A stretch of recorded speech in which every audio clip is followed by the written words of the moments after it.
Bonsoir tout le monde, bonsoir, que tu sois de Normandin, Rouyn-Noranda ou Saint-Jean-de-Mata. Nous te saluons et te remercions de visionner ce 4e épisode du Street Scout Podcast. Je suis avec mon grand chum Brad. Comment ça va, mon boy? Ça va bien, toi, mon homme? Ça va super bien, ça va super bien. On enregistre dimanche, là. On s'excuse, on a quelques jours de retard, là. On a eu des petits pépins. Mais on est très content ce soir de vous parler dans ce 4e épisode du Street Scout Podcast. Ce soir, au programme, là, on a plusieurs joueurs à discuter avec vous. On va parler de Kevin He, des Ice Dogs de Niagara, Luc Misa, Jacob Fibigère, Finn Harding, des Steelheads de Mississauga. Ça fait une couple de semaines qu'on parle de John Mustard. Là, c'est peut-être on va en parler encore aujourd'hui, là, mais on va se laisser une couple d'épisodes après, là, sans parler de Johnny Moutarde. On va aussi parler de Will Felicio, là, qui joue avec John Mustard avec les Blackhawks de Waterloo. Un espoir méconnu, Charlie Serrato, des Phantoms de Youngstown. On va en jaser aussi. Plusieurs joueurs là, des Frontenac de Kingston, Jacob Battaglia, Gabriel Frasca, Christopher Thibodeau et Luke McNamara, Trent Swick et Luke Elinas des Rangers de Kitchener. On va faire un petit passage dans la LHJMQ. Hein. On a visionné un match des Saguenay de Chicoutimi. Maxime Massé, Thomas Desruisseaux et Marek Baudouin là, sont des espoirs disponibles au prochain repêchage qui œuvraient dans cette rencontre-là. Et avant de répondre aux questions de nos fans, on va jaser d'Anthony Romani et d'Ethan Prochizin du bataillon de North Bay. Donc, t'es prêt, Brabant, pour un gros épisode? Ah ouais, let's go, mon homme. On va commencer avec une rencontre que tu as visionnée, toi.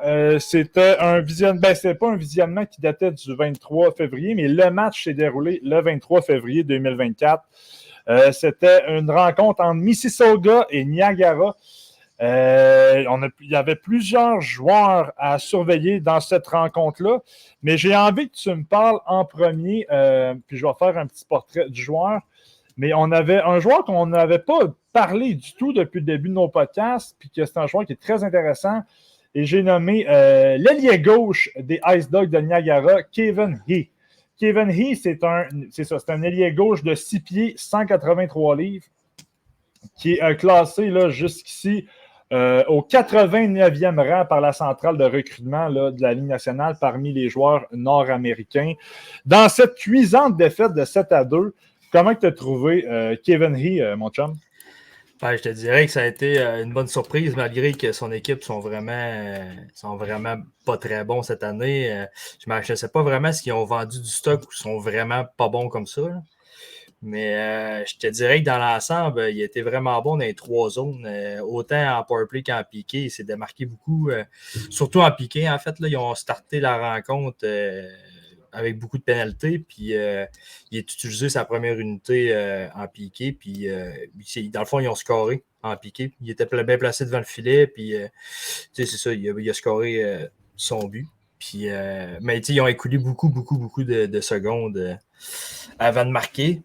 Je te dirais que il est calme avec la rondelle. C'est un bon passeur qui a une bonne vision du jeu dans l'ensemble. Mettons, il gère, comme on parlait là, j'en reviens un peu en arrière, mais c'est genre comme le leader de son équipe. Fait que c'est lui qui gère un peu tout ce qui se passe en offensive, autant en powerplay qu'en piqué. C'est lui qui gère le jeu pas mal. Puis son match, c'est ça, ils ont perdu 7-2. Mais il a tiré genre 7 fois au filet, il a marqué un but en piqué. Il s'est vraiment démarqué dans la rencontre. Là.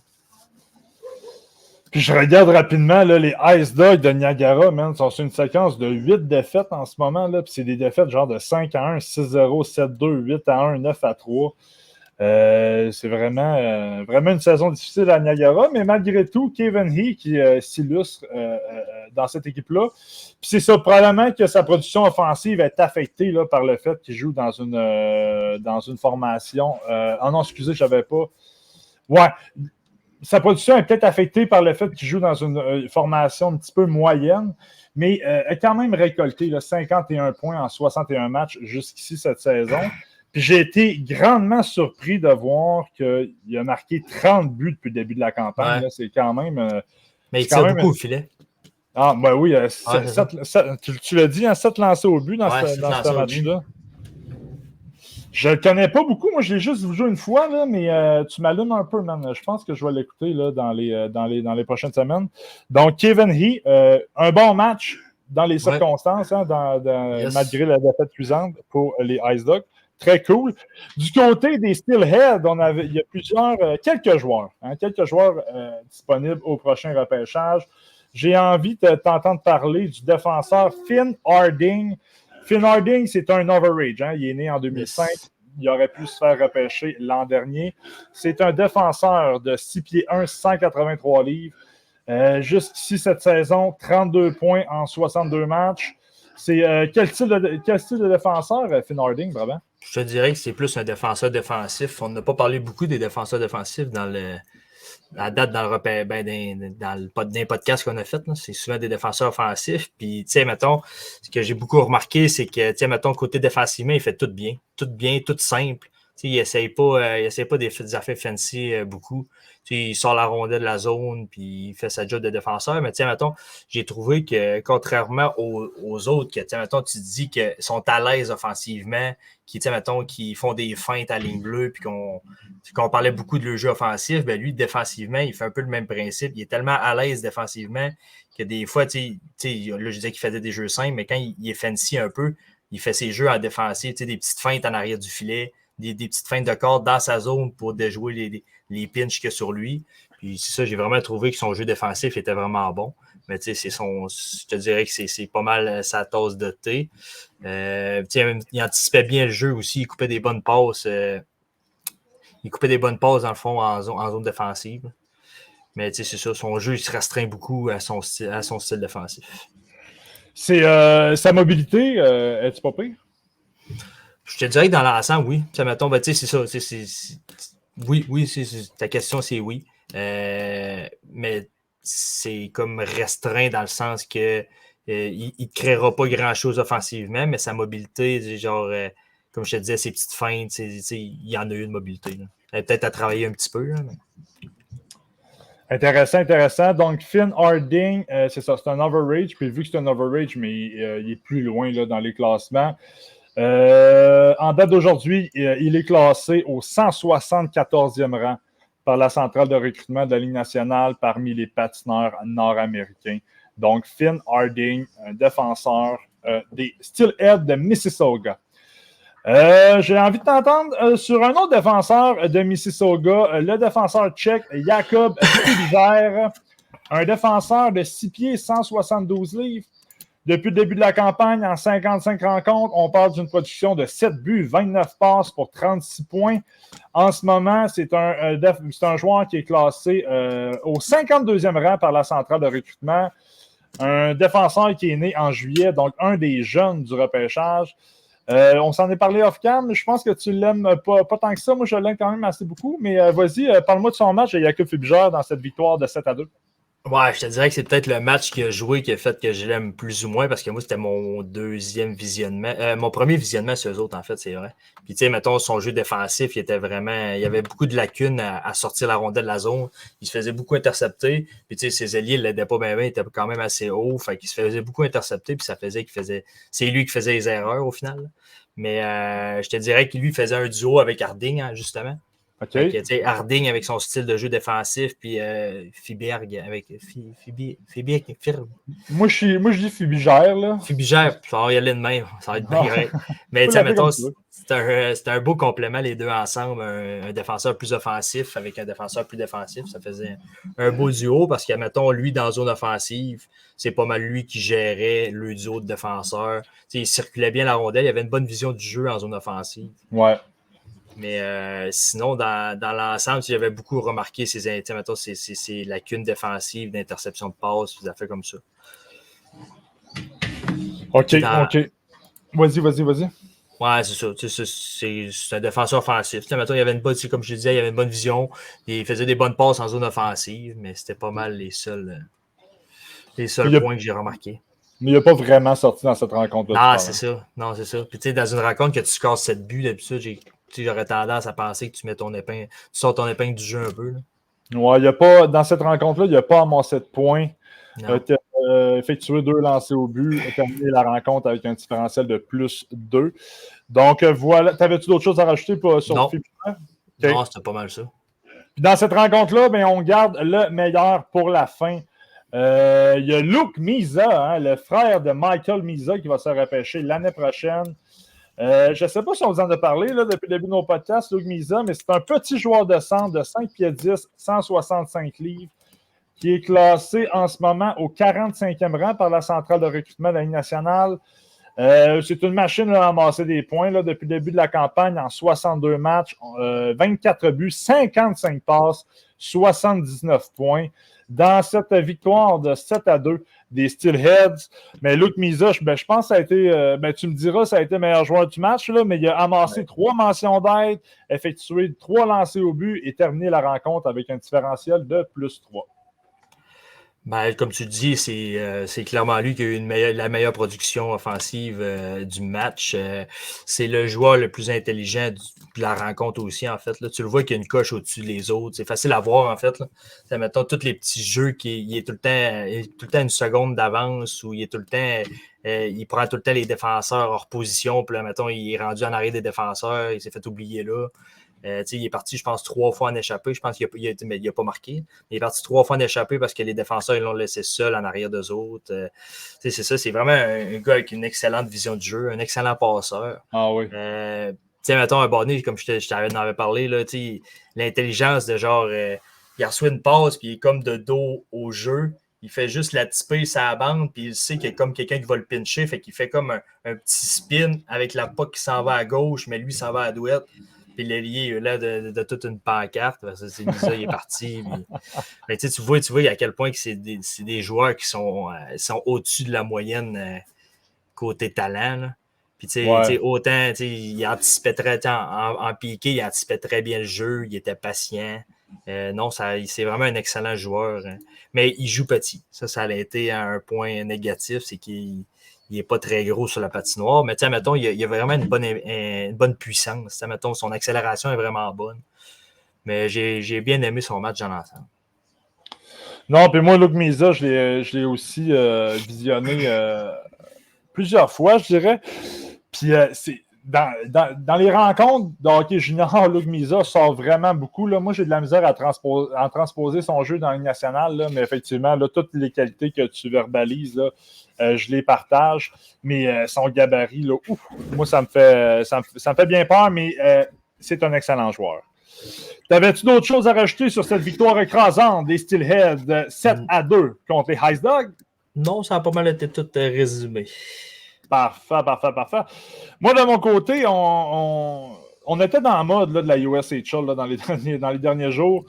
J'ai regardé un match entre les Blackhawks de Waterloo et les Phantoms de Youngstown dans la USHL. Dans un match complètement exécrable. Là. Moi, je déteste ce genre de match-là. Ce fut une victoire de 10-4 de Youngstown sur Waterloo. Je déteste ça. Mais bon, on voulait voir notre John Mustard. Hein? John Mustard, je pense qu'on l'aime toutes les deux. Ouais. On en a parlé là, dans le dernier podcast, là, mais je vais quand même faire un rapide portrait sur John. Un attaquant de 6 pieds, 185 livres. En date d'aujourd'hui, il est classé au 41e rang par la centrale de recrutement de la Ligue nationale. On peut parler d'un espoir de fin de deuxième ronde. Depuis le début de la saison, avec Waterloo, en 48 matchs, on parle d'une production de 23 buts, 23 passes pour 46 points. Donc, on est près d'un point par match de son côté. Mais dans cette défaite cinglante de 10-4 là, des Blackhawks de Waterloo, mais John Mustard, ça a été le meilleur joueur de son équipe. Là. Puis c'est vraiment un joueur qui est ciblé par l'adversaire. Là. C'est vrai.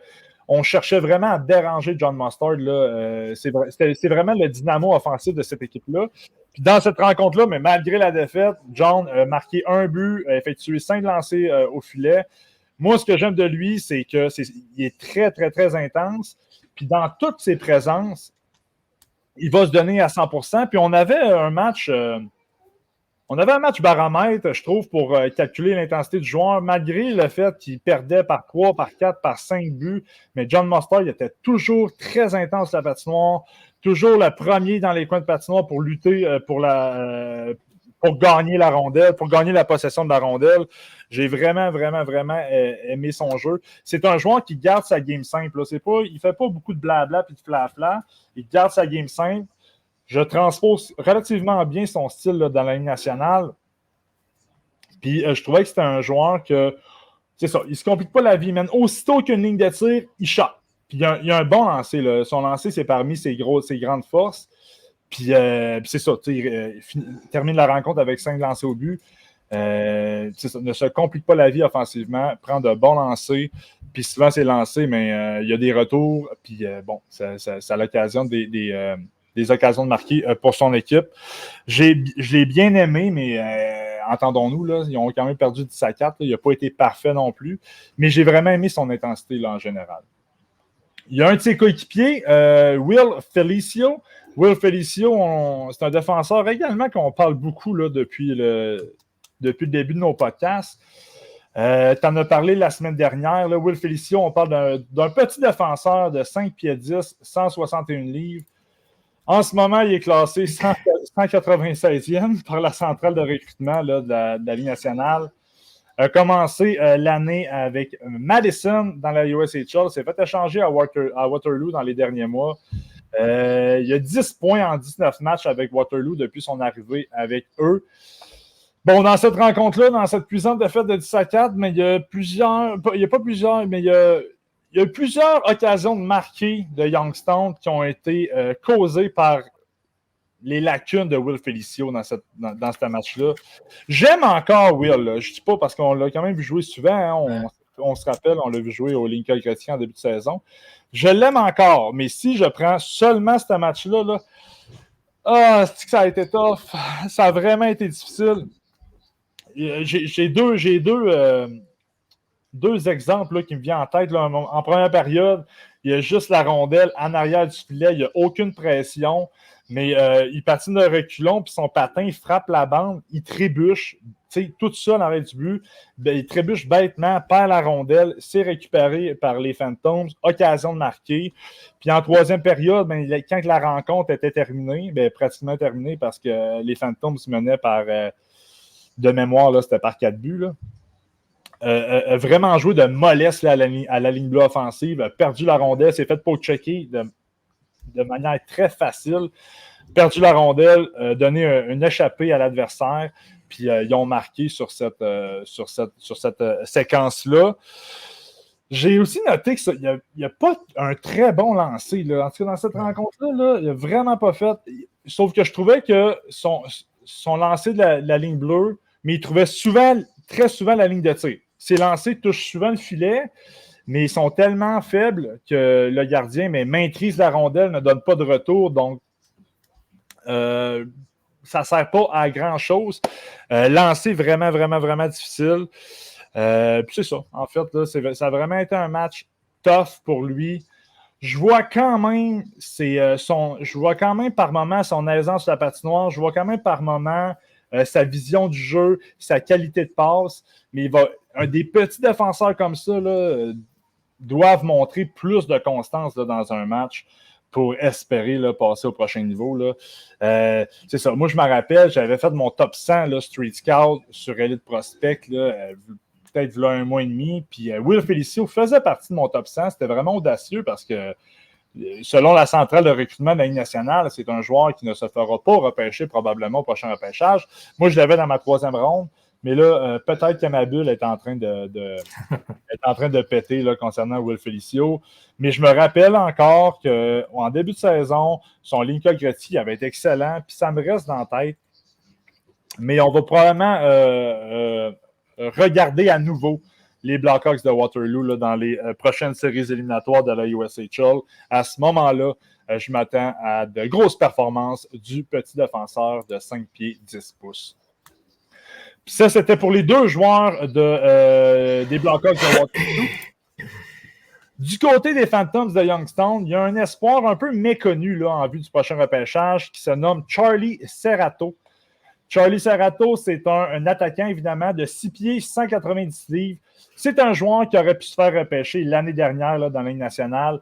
En ce moment, il est classé au 180e rang, oui, par la centrale de recrutement de la NHL. Donc, on parle vraiment d'un choix lointain. Fort probablement, un joueur qui ne se fera pas repêcher, mais j'ai aimé son match. J'ai vraiment aimé son match. Écoute, là, dans une victoire de 10-4, tous les joueurs de Youngstown, j'avais dû les repêcher en deuxième ronde.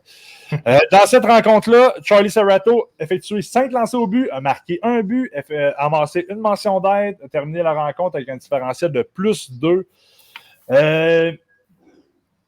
Je l'ai trouvé vraiment bon au cercle des mises en jeu. Vraiment, vraiment, vraiment bon. Il était agressif, là. J'ai pas son pourcentage de gain au cercle des mises en jeu à cette rencontre-là, là. Mais souvent, il y avait des mises en jeu importantes en avantage numérique, en zone offensive. Puis dans ces mises en jeu-là, remportait souvent son duel contre le centre adverse.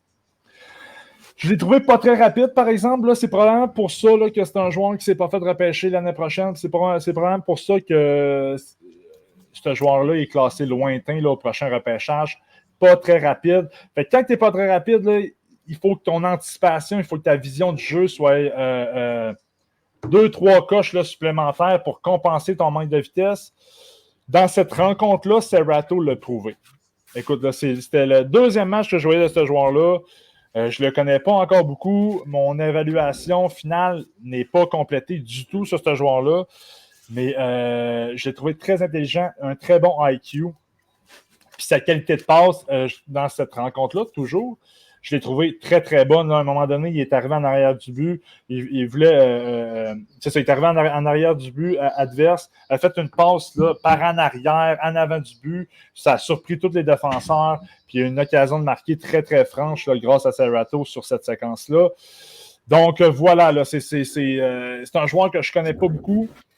Mais dans cette rencontre-là, il a vraiment excellé. Je ne sais pas si j'ai dit ses statistiques depuis le début de la saison, là, mais en 35 rencontres, on parle de 11 buts, 31 passes, 42 points, donc en 35 matchs. C'est ça, on parle vraiment d'un passeur au-delà d'un marqueur. Là.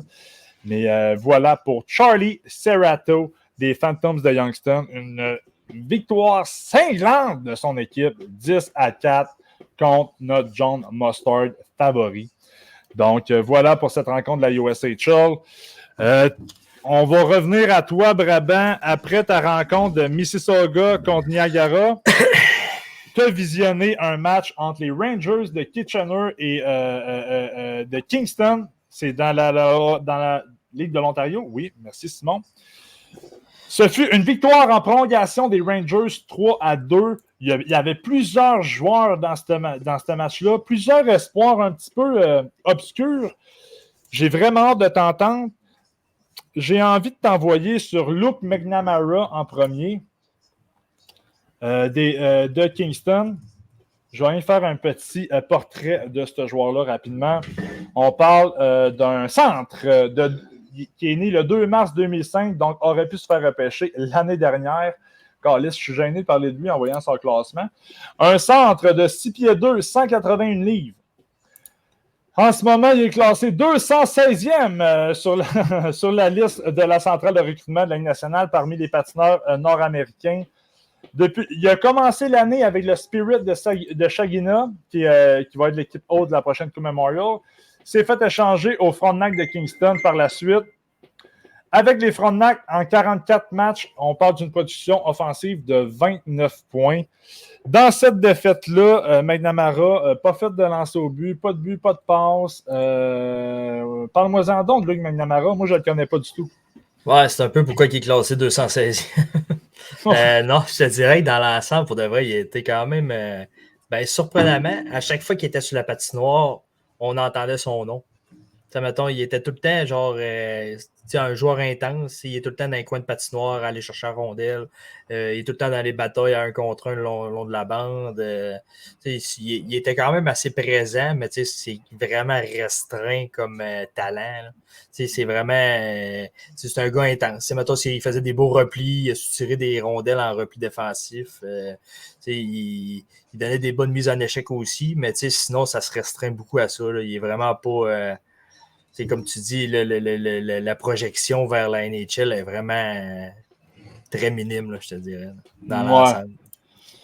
Ce fut la première et la dernière fois que nous allons vous parler de Luke McNamara. Ça ressemble pas mal à ça. Un deuxième joueur des Frontenacs qui œuvrait dans cette rencontre-là, le petit attaquant Christopher Thibodeau. Christopher Thibodeau, un joueur de centre de 5 pieds 9, 143 livres, là, c'est minuscule. Classé 115e par la centrale de recrutement. Depuis le début de la saison, en 63 matchs, on parle d'une production offensive de 55 points, quand même. Dans cette rencontre-là, Thibodeau n'a pas fait de points, a effectué un lancer au but et terminé la rencontre avec un différentiel de +1. Comment tu as trouvé ce petit attaquant-là? Moi, je l'ai trouvé bon dans l'ensemble. C'est vraiment un petit attaquant rapide. Là. Il prenait souvent les défenseurs de vitesse, puis il les faisait mal paraître assez souvent. Il a une belle mobilité. Mettons, il rentrait en zone offensive, coupait au centre. Il dérangeait vraiment les défenseurs. Là. Souvent, il les prenait vraiment au dépourvu beaucoup. Mais son petit gabarit, aussitôt que ça l'arrivait dans le coin, il perdait toutes ses batailles à 1 contre 1. Là, il n'en gagnait aucune. Mais c'est ça. C'est vraiment un talent offensif qui est restreint. Si, mettons, il est sur son élan et il ne se fait pas arrêter, il va être bon. Mais une fois qu'il est mis sous contrôle, là, il perd tous ses moyens beaucoup. Là. Mais sa vitesse, c'était vraiment son point. C'est sûr qu'à 5,9, 143 livres, t'es mieux d'être vite parce que. Ouais, moi je l'avais trouvé vraiment intense dans mes rencontres que j'avais vues, mais je crois il est vraiment petit. Là. 5 à 9, là, il peut terminer à 5, mais c'est vraiment son 143 livres, là, il est vraiment minuscule, sa patinoire. Je le vois mal, là, je le vois mal projeter son style de jeu là, dans les nationales. Mais voilà pour Christopher Thibodeau. Il est quand même classé là, 115e par la centrale de recrutement. Donc, selon les scouts de la NHL, devrait se faire repêcher, mais dans des rondes assez lointaines. Un troisième joueur des Frontenacs de Kingston dans cette rencontre-là, Gabriel Frasca. Moi, ce joueur-là, je ne l'aime pas tant. Là. Gabriel Frasca, un joueur de centre de 6 pieds, 170 livres, qui est quand même classé assez haut, le 37e par la centrale de recrutement de la Ligue nationale. Fait qu'on parle d'un espoir de deuxième ronde selon eux. Depuis le début de la campagne, en 39 matchs, on a 14 buts, 13 passes, 27 points avec les Frontenacs. Dans cette rencontre-là, un lancé au but, différentiel de -1. Comment tu as trouvé la rencontre de Gabriel Frasca? Je te dirais, dans l'ensemble, il a quand même été correct. Mettons, sa grosse force, c'est qu'il est tout le temps bien positionné. Il reçoit souvent des passes parce qu'il est tout le temps à la bonne place, au bon moment. Il paraît pas mal dans l'ensemble de son jeu, mais il y a tellement des lacunes. Mettons, encore là, lui, ça en a un autre qu'il a de la misère à se tenir sur ses patins. Il perdait toutes ses batailles à 1 contre 1, puis mettons, il se faisait projeter au sol, là, tellement qu'il n'était pas fort sur ses patins. Mais j'ai trouvé qu'il avait une bonne vision du jeu. Il anticipait bien le jeu, mais des fois, je le trouvais pas impliqué. Mettons, il attendait beaucoup. Mettons, le fait qu'il soit tout le temps bien positionné faisait en sorte qu'on dirait qu'il attendait tout le temps la rondelle puis qu'il n'allait jamais la chercher. Fait que souvent, des fois, tu le voyais pas pantoute pendant des séquences. Mettons, j'ai été une période à ne pas le voir du tout. Puis après ça, tu voyais, t'es bien positionné, prends un lancer. Mais c'est ça, c'est pas mon style de joueur, ben. Non, c'est pas le mien non plus. Puis j'ai été grandement surpris de voir que c'est un espoir de deuxième ronde en ce moment. Là. Si vous avez des choix de deuxième ronde, je vais vous le laisser parce que moi, Esti, non. Pas dans les 64 premiers, c'est pas vrai. C'est ça, il y a comme plusieurs espoirs dans les Frontenacs, là, mais jusqu'ici, c'est pas nécessairement des espoirs qui sont hyper intéressants. Mais le dernier que je veux que tu me parles, moi, je l'aime beaucoup. Ouais. C'est pour ça que je veux que tu m'en parles en dernier pour les Frontenacs. Jacob Battaglia. Pour les connaisseurs, ce n'est aucun lien de parenté avec l'ancien joueur de la Ligue nationale Bates Battaglia. Jacob Battaglia, un ailier droit de 6 pieds 205 livres, donc assez mature là, physiquement, qui est classé 56e par la centrale de recrutement de la Ligue nationale. Donc, on parle d'un espoir de 3e ronde selon eux. Depuis le début de la saison, Battaglia avec Kingston, 30 buts. 29 passes, 59 points en 62 matchs. Dans cette défaite là, contre Kitchener en prolongation, Jacob a marqué un but, a effectué 3 lancers au but et un différentiel de +1. Comment tu as trouvé son match? Ça a été le meilleur joueur du côté de Kingston, facilement. En plus, je te dirais que sa shape elle donne envie en maudit. C'est l'enfer quand il joue bien avec sa grosseur. Tu sais, mettons, sa protection de rondelle, il est vraiment fort en protection de rondelle. Il est capable de donner des bonnes mises en échec. Pour de vrai, il est vraiment complet dans son style de jeu. Game pro. Ouais, non, mais clairement, c'est vrai. Son tir, c'est un bon tir. Son but qu'il a marqué, il est en 2 contre 1. Il a reçu une petite sauceuse. Il n'a même pas arrêté à rondelle. Petit tir. Il n'était pas sur réception. C'était un petit tir, un petit fouette du poignet. Même pas arrêté. Il score. Il y a des mains. Un bon, il y avait 3 joueurs alentour de lui. Puis en protection de rondelle, il a réussi à sortir au travers des 3 joueurs avec la rondelle quand même. Il est dangereux offensivement. Là, mettons, autant du revers. Mettons, j'ai vu prendre un bon tir du revers. Puis un bonnet, je l'ai trouvé patient. Ils sont allés en prolongation. Puis un bonnet, il rôdait. Puis un bonnet, il a décidé de monter à rondelle. Puis il a eu une bonne chance de marquer là-dessus. Il est tombé en 2 contre 1. Puis il a pris la décision de tirer. Puis ça a été, je pense que c'était la bonne décision à prendre. Là. Mais c'est vraiment un joueur intense. Il est vraiment complet dans son style de jeu. Je partage tout ce que tu dis sur Jacob. Moi, je l'aime bien gros. Je comprends pas pourquoi Frasca est classé en avant de lui en ce moment. Donc, non. Jacob Battaglia, un gros match là, dans la défaite de Kingston. Donc, il y avait 4 espoirs du côté des Frontenacs. Du côté des Rangers, on en surveillait 2. Puis j'ai hâte de t'entendre sur le premier, là, parce que je ne le connais vraiment pas beaucoup. Je t'amène sur Lucas Elinas, un centre de 6 pieds 1, 176 livres, qui est classé 95e par la centrale de recrutement en ce moment. En 63 matchs, seulement une production offensive de 28 points, 13 buts, 15 passes. Dans cette victoire-là, mais les Rangers, là, ils ont quand même un gros line-up, donc ils doivent avoir un temps de glace limité. Ben, ils jouent ça à 4. Il jouait ça à 4, ben voilà. Dans cette rencontre-là, effectué 2 lancers au but, terminé avec un différentiel de -1. Donc, comment tu as trouvé Lucas Elinas? Je te dirais qu'il n'a pas joué beaucoup de minutes. Si je pourrais savoir le nombre de minutes qu'il a joué, là, ça doit être en bas d'une dizaine de minutes certains. Mais tu sais, quand il était sur la patinoire, c'est un gars quand même assez physique. Là. Mettons, je pense qu'il y a une 75-80 minutes de pune cette année. Il donnait des bonnes mises en échec. Il a pris des bons lancers au filet aussi, par exemple. Mais comme je te disais, là, Frasca, c'est le même principe. Là, j'ai été une période ou 2 à ne pas vraiment le voir sur la patinoire, peut-être parce qu'il n'a pas fait de chiffres, en fait. Mais non, mettons, en 3e période, son plus beau jeu, ça a été sur un repli, un back-check que son défenseur avait pinché et qu'il a raté. Il a fait un beau repli, mais sinon, dans l'ensemble, ça se joue à l'entour d'un gars de 4e trio qui physiquement, il donne des bonnes mises en échec. Puis il va agiter un peu, mais sinon, c'est pas lui qui va scorer des goals pas mal. Mais je trouve ça intéressant, pareil, que tu en parles de cet espoir-là, parce que en ce moment, les Rangers de Kitchener ont un gros club. Ils vont fighter pour. Sont-ils dans les favoris en OHL? Ils sont dans le groupe de favoris, oui. Donc, l'année prochaine, quand le cycle va recommencer à Kitchener, mais Elinas pourrait avoir un rôle dans le top Clairement. 6 et sa production offensive pourrait exploser à ce moment-là. Donc, j'aime ce genre d'espoir-là qui font partie de grosses formations, donc ont moins de temps de jeu. Donc voilà. Lucas Elinas. Moi, j'ai vraiment hâte de t'entendre sur l'autre parce que moi, je l'aime bien gros. C'est tout un bonhomme. Hein? C'est un joueur. C'est un ailier gauche qui aurait pu se faire repêcher en 2003, puis il aurait pu se faire repêcher en 2023, puis en 2022. Il est né le 25 avril 2004. C'est un ailier gauche qui se nomme Trent Swick. Trent Swick, moi, je ne l'ai pas. Trent Swick est un ailier de 6 pieds 7. 216 livres. Oui, vous avez bien entendu, 6 pieds 7, Trent Swick. En 60 matchs depuis le début de l'année avec les Rangers de Kitchener, 25 goals, 36 passes, 61 points. C'est une production offensive qui est très intéressante de sa part. Et en ce moment, il est classé au 111e rang par la centrale de recrutement.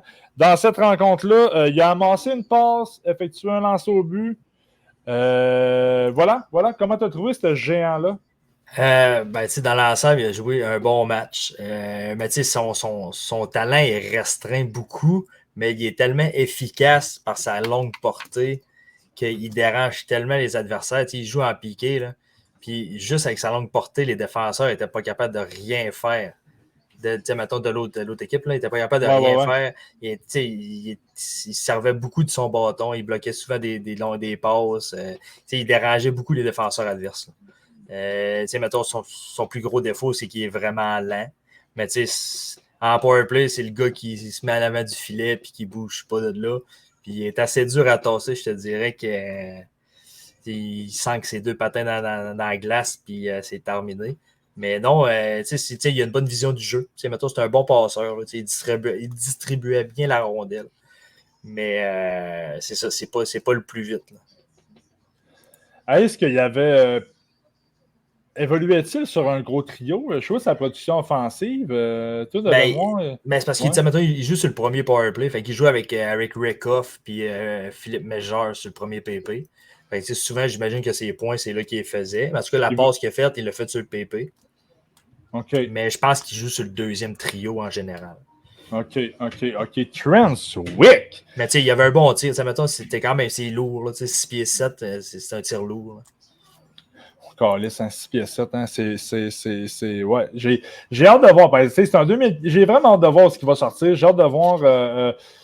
Je transpose son style de jeu dans la NHL parce que c'est des joueurs uniques, ce genre de joueurs-là. Un gars de 3-4, mettons. Il va se faire une place. Je pense. On verra, mais je pense également. Donc, voilà pour ton visionnement de cette belle victoire des Rangers de Kitchener en prolongation contre les Frontenac de Kingston. Moi, de mon côté, je suis revenu à nos racines là, dans la Ligue junior majeure maritime, je ne sais plus, du Québec, la LHJMQ. J'ai visionné un match des Saguenay de Chicoutimi qui datait du 2 mars 2024.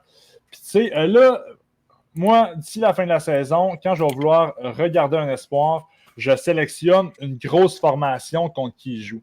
Fait que là, je trouvais ça vraiment intéressant parce que d'enseigner, on parle beaucoup de Maxime Massé, Thomas de Ruisseau. Je voulais les voir contre une grosse équipe. Donc, le 2 mars, les Saguenay de Chicoutimi étaient à Rouyn-Noranda pour affronter les Huskies. La patinoire à Rouyn est vraiment petite.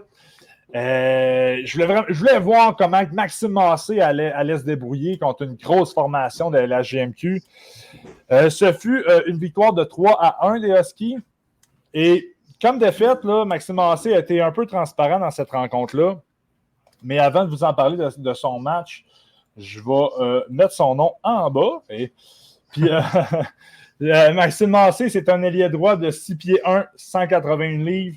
En ce moment, il est classé au 23e rang par la centrale de recrutement de la Ligue nationale. Donc, on parle d'un espoir de fin de première ronde, début de deuxième.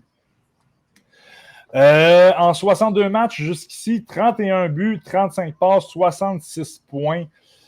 On s'attendait à plus de Maxime Massé là, après sa saison recrue phénoménale l'année dernière. Là, on s'attendait à davantage cette saison. Il ne joue pas mal, mais dans cette rencontre-là, Maxime Massé, son premier ou son deuxième chiffre, je pense, avait la rondelle, pénètre dans la zone, puis se fait timer par un défenseur adverse. Là, l'épaule dans le chest, tout ce qu'il y a de plus légal. Maxime Massé, les 4 fers en l'air. Est-ce que ça a eu un impact sur sa game? Je ne le sais pas, mais Maxime Massé, sa première période, sa deuxième période a été vraiment transparent. A sorti un petit peu de sa coquille en troisième période. Mais ouais, ça a été un match difficile de sa part. On note quand même, sur Maxime Massé, quand on s'en parle là, off-cam, c'est un joueur qui excelle en avant du but adverse. C'est pas le plus grand patineur, même s'il s'améliore, son coup de patin s'est amélioré, mais c'est encore pas le plus grand patineur. C'est un joueur qui est intelligent, par exemple, vient aider ses défenseurs dans la zone défensive, mais à l'endroit où il excelle le plus, c'est en avant du but adverse. Il est très bon pour obstruer la vue du gardien, très bon pour dévier la rondelle, puis il est très rapide là, pour sauter sur les retours. Mais si on parle de cette rencontre-là contre les Huskies, ça a vraiment été difficile du côté de Maxime. Puis c'est ça que je trouve intéressant. Quand j'ai regardé ce match-là, je suis comme OK, man, là, c'est la fin de saison, les séries approchent. Moi, les espoirs que je vais regarder, je veux voir contre les grosses équipes adverses. Ça ne me tente pas de voir les espoirs contre les Ice Dogs puis que ça finit 7-2. 9, mais puis je te critique pas, là. Mais j'ai pogné les games de même. Mais... Non, c'est bien correct. Mais t'essaieras de faire cette pratique-là, tu vois, je pense que c'est intéressant. Fait que voilà, Maxime Massé, il a quand même fait 3 lancers au filet là, dans cette rencontre-là, terminé avec un différentiel de -2. Mais ça a été difficile pour Max. L'autre espoir du côté des Sacs qui est intéressant en vue du prochain repêchage, mais c'est Thomas Desruisseaux. Thomas, c'est un centre de 5'11", 154 livres, hosto qui n'est pas gros, qui est classé au 87e rang par la centrale de recrutement de la Ligue nationale. Depuis le début de la campagne, en 63 matchs, 52 points, 12 buts, 40 passes. Thomas Desruisseaux, là, en troisième période, a été cloué au banc. Puis moi, Thomas Desruisseaux, je ne sais pas pourquoi j'ai Cédric dans la tête tout le temps, mais Thomas Desruisseaux, dans beaucoup de rencontres des Saguenay de Chicoutimi, j'ai regardé, souvent était meilleur que Maxime Massé. Mais là, on avait un match contre une grosse équipe robuste. Desruisseaux a été complètement transparent également dans cette rencontre-là. J'ai été surpris de voir qu'il a décoché 4 lancers au but. Très surpris. Terminé avec un différentiel de -2. En première période, là, dans ses premiers chiffres, il descend aider ses défenseurs dans la zone défensive. Bravo, Thomas. Mais un moment donné, la rondelle est libre en avant du but. Veut l'accueillir, mais il est tellement pas intense qu'il est allé vraiment avec beaucoup de mollesse. Puis c'est un joueur des Huskies. Thomas Desruisseaux était clairement le premier sur la rondelle, mais le joueur des Huskies, par son travail, par son intensité, a devancé Desruisseaux, a cueilli la rondelle et a marqué un but. Fait là, ça commençait vraiment mal le match de Thomas. C'est ça. Manque cruellement d'intensité et vraiment pas gros. Là, 154 livres, c'est ça. C'est vraiment pas beaucoup. Hein? Mais on voit quand même qu'il y a une très bonne vision du jeu puis il y a des excellentes mains. Mais il va devoir améliorer son éthique de travail là, parce que c'est ça, dans les derniers visionnements que je fais d'Inside, mais il perd de plus en plus de plumes, plus en plus que la saison avance, que les matchs deviennent plus difficiles. Desruisseaux là, se peinture de plus en plus dans le mur. Donc, voilà. Ça n'a vraiment pas été un match très rose là, pour les Saguenay de Chicoutimi. Il y a un autre espoir des Sacs qui est classé vraiment lointain. J'en parlerai pas beaucoup, là, mais c'est Marek Baudouin. Je vais vous faire un petit portrait là, de Marek. Un ailier gauche de 5'11", 185 livres, mais il est vraiment, vraiment fort physiquement. Mais depuis le début de la campagne, 17 points en 58 matchs, là, ça fait que je vais faire ça vite. Là.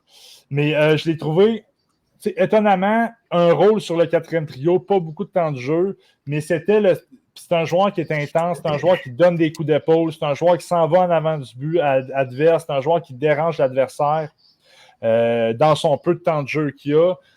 Des aptitudes extrêmement limitées, là. Je veux dire, un lancer, que ce soit son lancer, que ce soit sa qualité de passe, sa vision du jeu.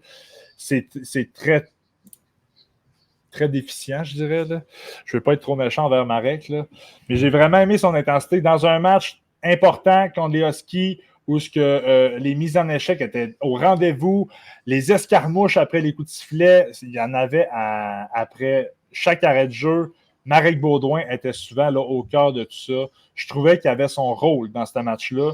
Puis en plus d'être utilisé sur le désavantage numérique des Sags, j'ai aimé son match. Là. Est-ce que je le repêche?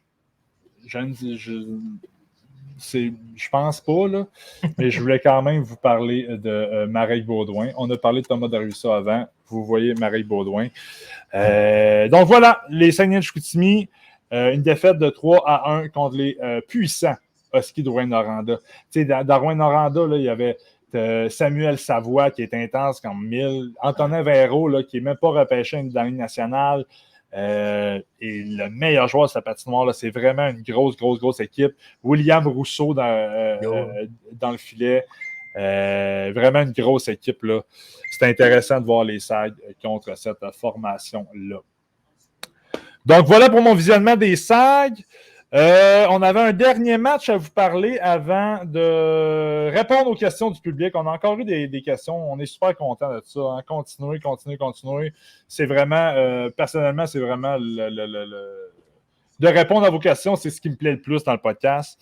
Mais avant de répondre à vos questions, le 3 mars 2024, la thématique de ta semaine, c'était Kevin He. Hein? Un autre match des Ice Dogs de Niagara. Et une autre défaite là, contre les bataillons de North Bay. Oui, 9-3. Oui, 9-3. North Bay ont gagné contre Niagara. Je ne ferai pas le portrait de Kevin parce que je l'ai fait tantôt, mais j'aimerais ça que tu me parles de son match, Kevin, qui a amassé une passe dans cette défaite-là. Oui, mais je te dirais que dans l'ensemble, son jeu n'a pas beaucoup changé. Son style restait le même. J'ai encore sorti des points où que, genre, il y avait une belle vision du jeu, il est tout le temps bien positionné. Encore là, c'est lui qui dirigeait beaucoup l'attaque de son équipe. C'est quoi que j'ai relevé de là? C'est ça. Il est souvent genre, bien positionné. Il a beaucoup de chances de marquer à cause qu'il est tout le temps bien placé.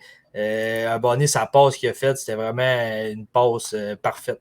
Il était vraiment opposé de la glace, longue passe. Son coéquipier a juste eu besoin de la tiper dans le but. Le défenseur était juste à peine trop loin pour prendre la rondelle. Non, pour de vrai, je suis vraiment... J'aime vraiment ce joueur-là. Pour de vrai. En plus, je pense qu'il est classé 3e ronde ou 4e ronde. J'ai quand même été surpris de tout ça. Mais, comment dire, je le trouve vraiment calme. C'est vraiment un joueur qui est calme avec la rondelle. Dans ce game-là, par exemple, il a perdu un peu son sang-froid parce que je pense qu'il a pogné 3 punitions dans la rencontre. Oui, tu as raison. 6 minutes de punition. C'est pas des punitions de lâcheté. Là. C'est vraiment des punitions d'intensité puis de comment dire...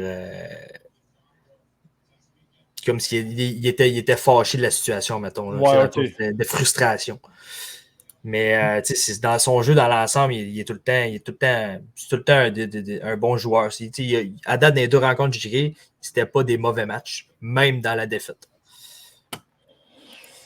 Je viens d'allumer. Tu as raison, Kevin. En ce moment, la centrale de recrutement le classe en 4e ronde.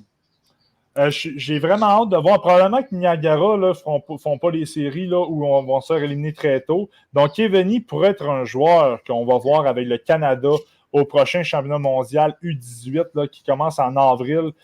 L'équipe canadienne est toujours un petit peu moins forte à ce tournoi-là parce qu'il y a plusieurs formations du junior canadien qui sont encore en éliminatoire. Mais Kevin, là, à la vue des derniers résultats de son équipe, là, pourrait faire partie d'équipe Canada. Donc, on va jeter un coup d'œil sur lui dans les prochaines semaines. Du côté de North Bay, Anthony Romani, ça c'est assez spécial. Hein? Anthony Romani, c'est un joueur qui aurait pu se faire repêcher l'année dernière, n'a pas été repêché. C'est un attaquant de 6 pieds, 180 livres, qui est classé, malgré le fait qu'il est overage, qui est quand même classé au 81e rang par la centrale de recrutement de la Ligue nationale. Donc, on parle d'un espoir peut-être de début de 4e ronde, mais c'est sa production offensive qui est phénoménale depuis le début de la campagne. En 62 matchs avec les Bataillons, 49 buts, 50 passes, 99 points. 99 points.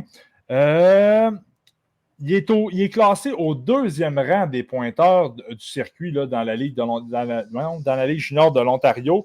Dans cette rencontre-là, une passe, 4 lancés au but. Ça a été. Comment tu as trouvé son match à Romani? Ouais, dans l'ensemble, admettons, je la regardais justement parce que c'est lui que je regardais dans la rencontre. Admettons, j'ai repogné les Ice Dogs quand même, mais c'est lui que je voulais voir à l'œuvre parce que je me disais qu'à 99 points, il allait sûrement sortir beaucoup. Puis malheureusement, je ne l'ai pas trouvé impressionnant. J'ai trouvé qu'il manquait beaucoup d'intensité, souvent invisible dans un match de 9 buts quand tu es le meilleur pointeur de ton équipe puis le 2e au Canada. Je m'attendais à une production offensive qui aurait été plus impactante pour son équipe. Mais non, ça n'a pas été le cas.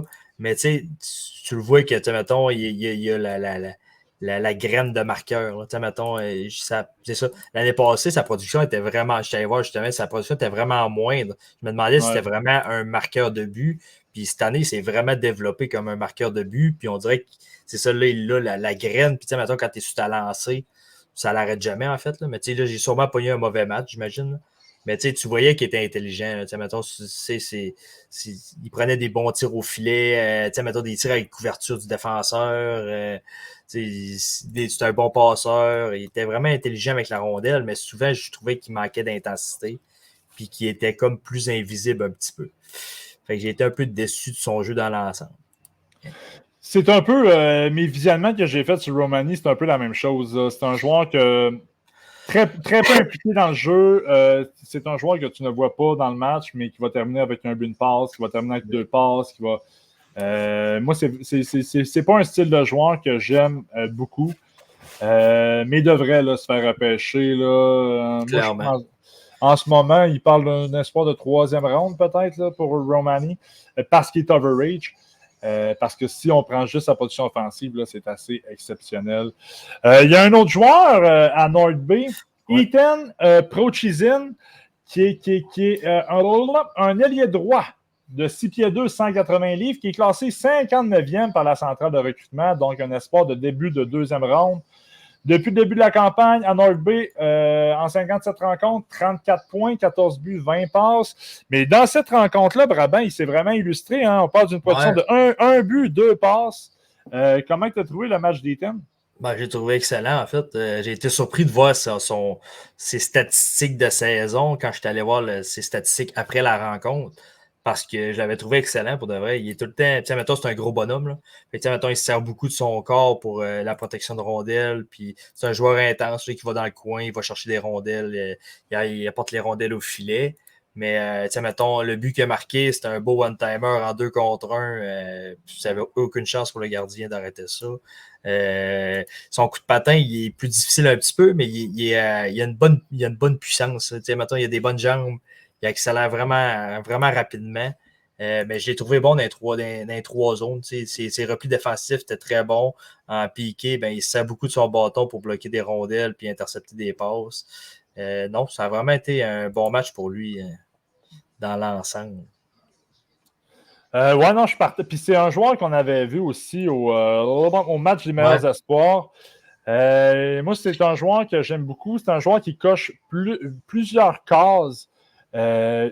Doit travailler un peu toutes les cases, mais qui les coche partout. Là, si son développement là, suit son cours, là, pourrait là, se frayer un chemin jusque dans la Ligue nationale, selon moi. Donc, voilà pour cette rencontre-là. On répète, une victoire écrasante de North Bay de 9-3 contre Niagara. Avant de passer aux questions, là, j'ai écouté un podcast ce matin où Alain Chénier, qui est l'ancien dépisteur-chef des Mighty Ducks d'Anaheim puis des Ducks quand ils ont changé de nom. Puis c'était tellement drôle. Puis sa pratique, il disait, là, j'aimerais ça qu'on la fasse puis qu'on la présente à la fin de l'année. Lui, il disait que quand il était dépisteur, dépisteur-chef des Ducks. L'équipe de dépisteurs des Ducks avait une liste, puis il l'appelait la Hartford List. Puis la Hartford List, pourquoi il s'appelait de même? Parce qu'Alain Chaîné, il disait que les Whalers d'Hartford, ils repêchaient toujours des joueurs que les Ducks ne voulaient rien savoir les repêcher. Genre, puis c'est ça, il disait, les Whalers, tous les choix qu'ils faisaient, man, on les voulait pas, on les trouvait pas bons, blablabla. Il disait pas ça dans ces mots-là. Là.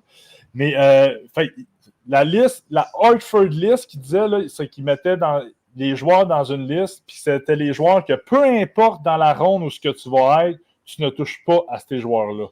Fait que j'aimerais. Tu comprends-tu un peu la pratique? Ouais.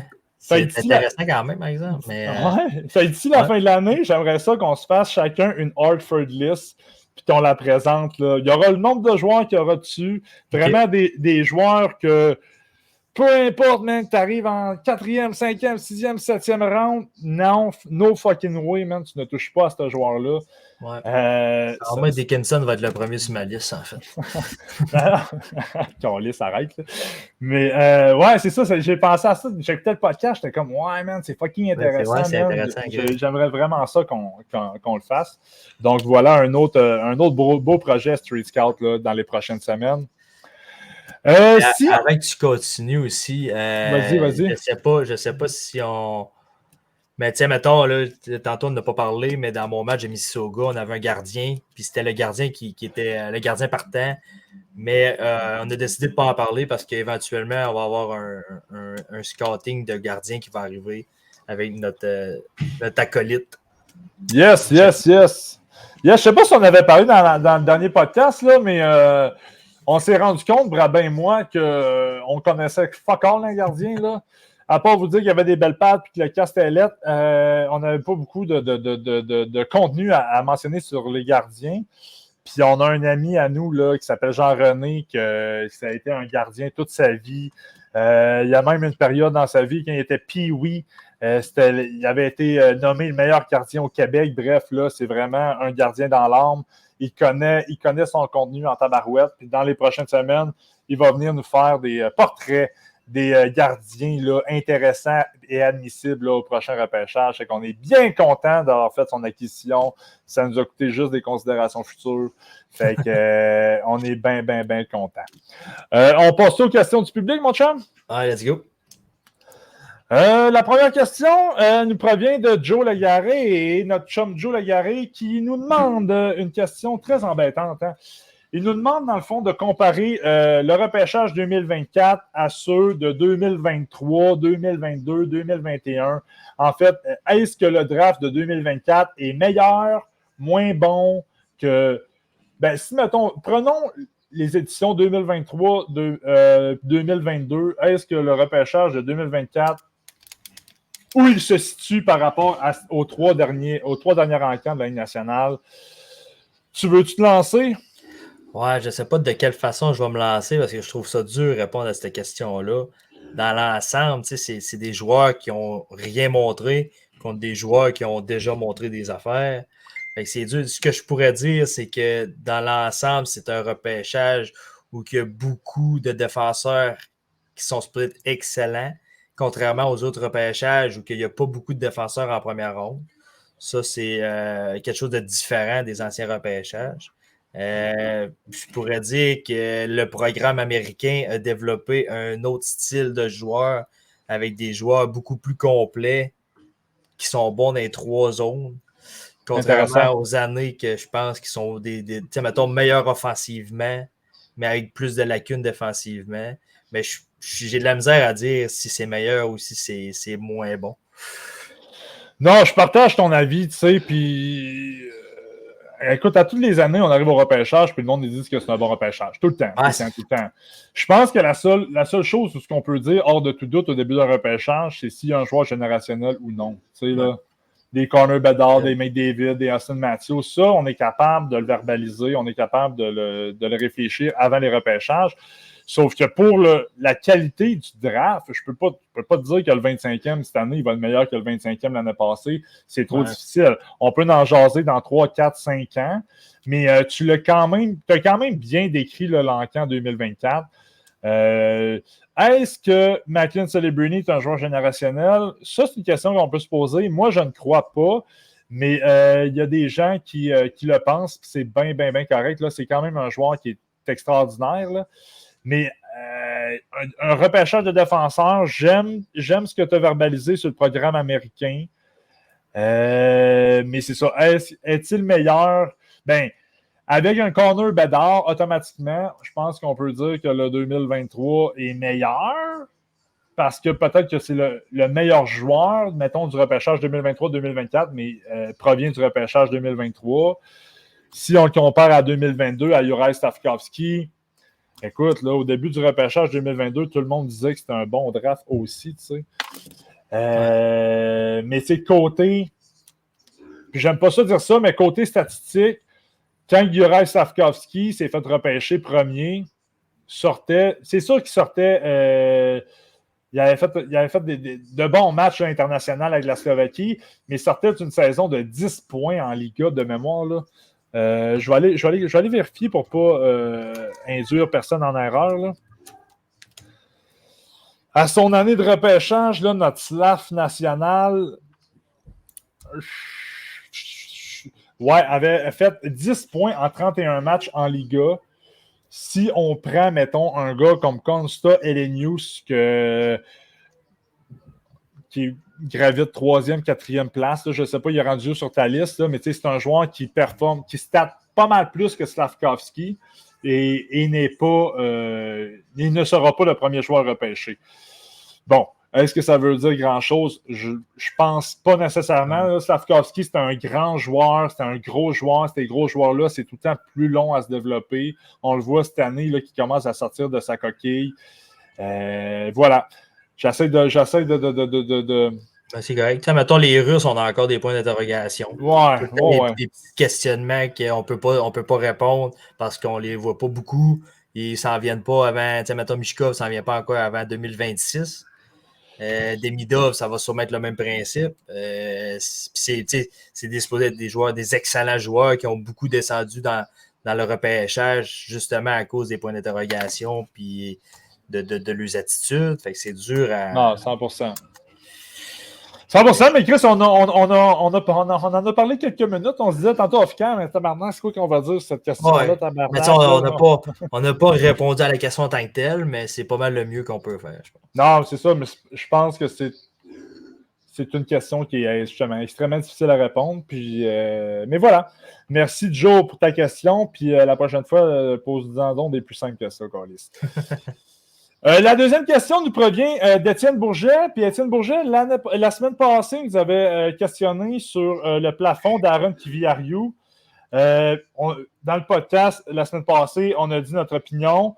Puis avant de poser sa question, il nous dit son opinion sur Aaron Kiviariou. Selon lui, c'est un petit défenseur mobile et offensif. Je suis d'accord. Il voit un profil similaire à celui d'Adam Fox dans le meilleur des mondes. Et là, je suis content qu'ils disent dans le meilleur des mondes.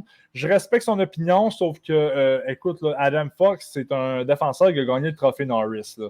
Je ne suis pas prêt à donner un trophée Norris à Kiviariou. Mais s'il parle du côté stylistique, je suis d'accord. Tu sais, là, Kiviariou, c'est un petit défenseur avec une vision de jeu exceptionnelle, avec une qualité de passe très, très forte.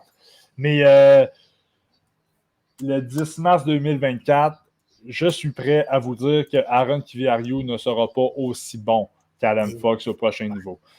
On verra. Là. Toi, avais-tu quelque chose à rajouter sur l'opinion d'Étienne Bourget sur Aaron Kiviariou? Non, je pense que c'est... Non. J'aime mieux pas me lancer sur Adam Fox. Je pense que c'est dur de comparer les deux. On aurait pu penser peut-être qu'il y a 3 ans, ça allait devenir un excellent défenseur. En ce moment, je pense que ça a beaucoup diminué les attentes des gens. Est-ce que Aaron Kiviariou est revenu de sa blessure? Bonne question. Non, pas encore. Aaron Kiviariou est toujours sur un 7 matchs en Liga, 1 but, 1 passe. Ça fait longtemps qu'il n'a pas joué. Selon Elite Prospect, il revient à la fin du mois de mars, selon Elite Prospect. Fait qu'on pourrait voir Aaron Kiviariou jouer avant la fin de la saison. J'adorerais ça. Ouais. J'adorerais ça, là. Ça me permettrait de mieux le positionner là, dans ma liste. Donc, mais merci, Étienne, de nous verbaliser ton opinion. On est très contents. Puis, Étienne, il conclut avec une question qui est très intéressante. Il nous demande quels sont nos coups de cœur obscurs du repêchage.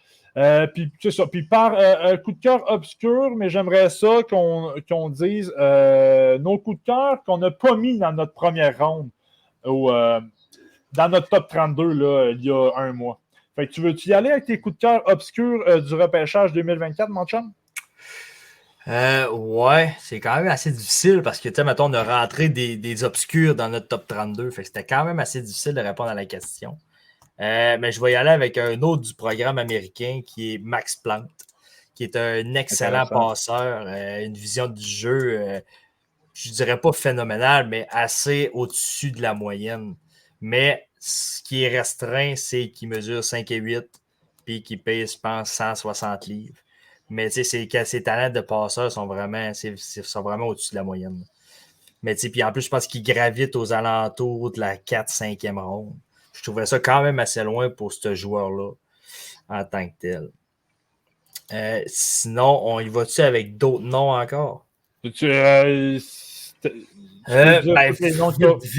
de même, je te dirais que je pourrais rentrer Alexander Zetterberg dans cette liste-là, qu'on n'a pas mis toutes les deux dans le top 32, mais qui, à chaque fois qu'on va jouer dans tous les tournois qu'on le voit jouer, on se dit tout le temps qu'on le trouve excellent.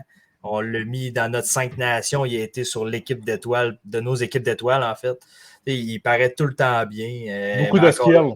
C'est ça, offensivement, il y a beaucoup de talent offensif. Ouais. Mais encore là, c'est un petit gabarit. Vraiment pas très grand, pas très gros. Fait que ça joue contre lui aussi. Mais ça ne me surprendrait pas qu'il soit une belle surprise encore pour une équipe qui va le repêcher. Intéressant, man. Ouais, vite de même, je te dirais que je pourrais y aller avec ces deux-là. Tu peux enchaîner, puis je vais penser si j'en ai pas d'autres. Là, mais... Ben moi, rapidement, la question est fucking bonne. Ça nous a amené à aller voir nos top 100, notre top 100, puis de voir des joueurs que ça faisait longtemps qu'on n'avait pas vu. Je suis vraiment content de la question. Moi, rapidement, je te dirais, j'en ai parlé dans les dernières semaines, le défenseur suédois Noel Franzen. Moi, je capote ce défenseur-là. Un défenseur à bon gabarit qui patine comme le vent, qui a une vision du jeu, qui a des skills assez exceptionnels. C'est sûr que moi, quand je l'ai vu jouer en national là, dans le J20 en Suède. Franzen était 2-3 coches au-dessus de tout le monde. J'aimerais ça voir son jeu défensif en SHL, mais ses qualités de patineur sont folles raides. J'adore ce défenseur-là. J'ai parlé de John Mostert tantôt. Je l'aime beaucoup pour les raisons que j'ai énumérées.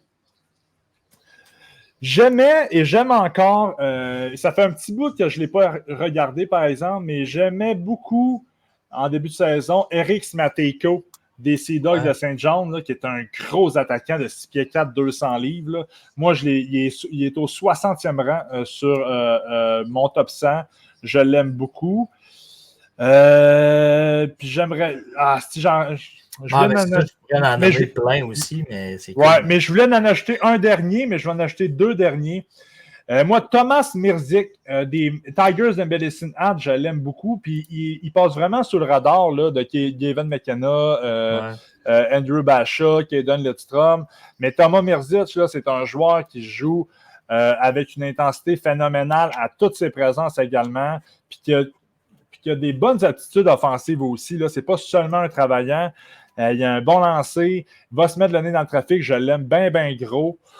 Puis, en terminant, je vais y aller un peu fancy, là, mais un joueur dans le programme que je pense qu'on l'aime tous les deux, mais qu'on n'en parle pas beaucoup, puis c'est Lucas Van Vliet. Ouais. Moi, je l'aimais bien gros, Lucas Van Vliet. Là. Je trouvais qu'il avait une belle vision du jeu. Pas le plus grand des patineurs, mais une belle combinaison d'aptitude, intensité. Ouais. Puis j'ai hâte de le voir là, au prochain championnat mondial U18. Donc, je n'ai nommé 5.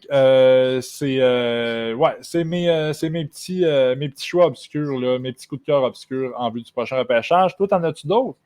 Ouais, en checkant ma liste, mettons, lui que j'ai regardé cette semaine, le Battaglia, je pourrais te dire que j'ai vraiment bien adoré son style complet, son jeu physique mixé avec son talent offensif.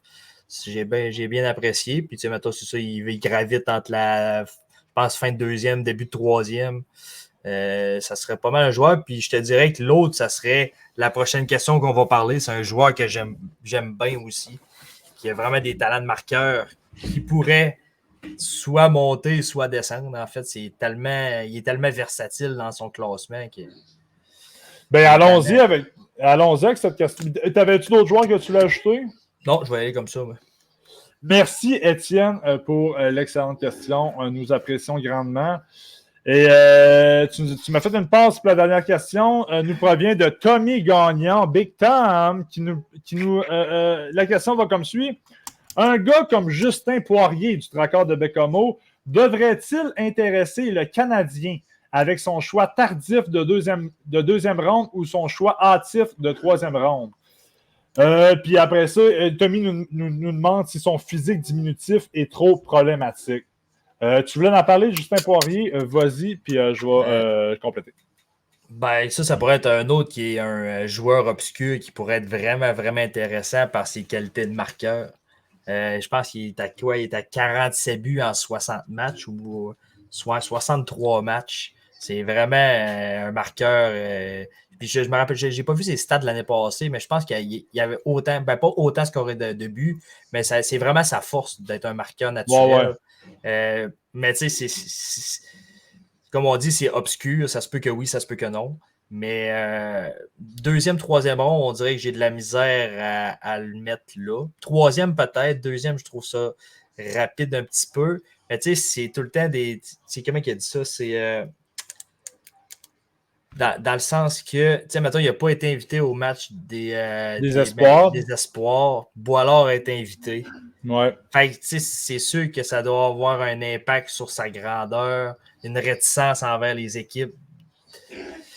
Mais son talent reste là. Puis moi, je pense que le guest, il est quand même bon à prendre. Moi, en tout cas, troisième ronde, je ne serais pas surpris. Québécois, Canadien, ça se pourrait très bien, je pense. Fait que troisième ronde à le choix du Canadien, tu rappelles Justin Poirier? Ça pourrait être une option. Je ne dis pas que je le repêche, mais si j'aurais un choix et que c'est serré, j'irais avec les Québécois, je pense. Intéressant. Justin Poirier, qui est le frère là, de Jérémy Poirier, qui a été repêché en troisième ronde en 2020 par les Flames de Calgary, là, le défenseur offensif. Justin Poirier, là, pour les gens qui ne le connaissent pas, un ailier droit, un petit ailier droit, hein? De 5... Oui, vas-y. Ben, c'est ça, petit, mais quand même assez baquette quand même. Là. Il me semble qu'il est un gars 180, il me semble. Ouais, 5 à 8, 181 livres. Ouais, c'est ça. Ce qui est intéressant également, Justin Poirier, c'est qu'il est né le 4 septembre 2006. Donc, si Justin était né 12 jours plus tard, aurait été admissible au repêchage 2025. Donc, c'est un des plus jeunes, sinon le plus jeune. Là, il doit en avoir qui sont nés un petit peu après le 4 septembre, là, mais entre le 4 et le 15 en fait. Mais un des plus jeunes joueurs du repêchage, moi, c'est toujours quelque chose que je regarde avec attention. C'est pas à négliger en plus. Non, c'est vraiment pas à négliger. En ce moment, il est classé 73e parmi les espoirs nord-américains. Tu l'as dit, 47 buts, 26 passes, 73 points en 63 matchs. Tu parlais de l'année dernière. L'année dernière, en 55 matchs, il avait marqué 28 buts, 20 passes, 48 points. Moi, Justin Poirier, c'est pas... je trouve... Pour moi, c'est pas un espoir que j'ai très, très haut sur ma liste. Je trouve que c'est un joueur qui profite vraiment là, du contexte à Bécomo. C'est un joueur qui est unidimensionnel. Il a un excellent lancer, par exemple. Là, c'est un tir élite. En avantage numérique, c'est un arme là, fatale. Mais je trouve que ça s'arrête là pour lui. Ça fait... L'inquiétude que j'ai avec Justin Poirier, c'est qu'il y a une possibilité de développement dans la Ligue nationale. Il ne peut pas se développer comme un bottom six. Il ne peut pas se développer comme... Je ne pense pas. Tu sais. Ceci étant dit, Début de troisième round, moi, je prends une chance. Je pense que le gars, c'est bon. Non, oui, puis en plus, les Canadiens ont 2 choix de première ronde. Rendu en troisième ronde, il va y avoir quand même quelques espoirs qui vont être sélectionnés. Donc, en troisième ronde, Justin Poirier ne sera pas le premier espoir repêché par le Canadien. Donc, ouais, moi, je la prends la chance avec Justin Poirier. Puis c'est ça. Puis on travaille son développement pour qu'il devienne une arme sur l'avantage numérique dans le futur. Mais c'est ça, je ne jouais pas vraiment. Sans la rondelle, c'est un joueur qui a de la difficulté. Défensivement, c'est un joueur qui a de la difficulté. C'est un joueur que qui se concentre strictement sur son jeu offensif, mais avec son lancer qui est élite, troisième ronde, oui, je prends la chance. Donc voilà. Voilà pour la 4e épisode du Street Podcast. Notre prochain enregistrement devrait se faire vendredi prochain. Donc, on retourne devant nos téléviseurs pour visionner des matchs. Probablement que ça va être du hockey junior là, au menu, là, encore une fois, la semaine prochaine. Merci de nous écouter. Continuez de nous poser des questions là, sur Facebook. On est extrêmement contents. On aime ça vous répondre.